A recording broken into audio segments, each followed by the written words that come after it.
Na conta atrás desta típica campaña electoral, o PP fixoxe parada en Vilagarcía, número 4 Congreso. Atendeu ali durante esta mañá a veciños e colectivos que lle chegaron as súas inquedanzas. A candidata popular di que a cidadanía está especialmente preocupada pola economía e o emprego. Creo que el Partido Popular es el que realmente ha demostrado que tiene capacidad de gestión y de sacar a España de la crisis. Lo ha hecho 2 veces y podría hacerlo la tercera. Y sobre todo le preocupa muchísimo el empleo.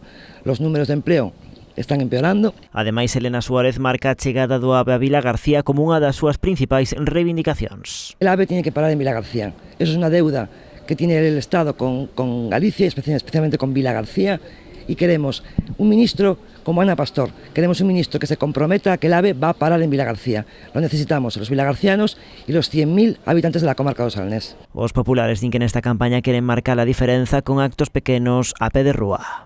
Sin grandes eventos, sin grandes actos, la gente está un poco cansada de tanta campaña electoral, pero bueno, Pedro Sánchez nos llevó aquí, nos llevó a volver a hacer otra campaña y aquí estamos. A número 4 dos conservadores, o Congreso fai un chamamento a concentrar o voto de centro-dereita na papeleta do PP para evitar, di, que Pedro Sánchez volva a Moncloa. Todo lo que no sea votar Partido Popular va a ser, en cuanto al centro-derecha, todo lo que no sea votar Partido Popular va a ser voto que al final va a recoger Pedro Sánchez y vamos a volver a siguiendo con lo mismo otros 4 años más. No podemos permitirlo.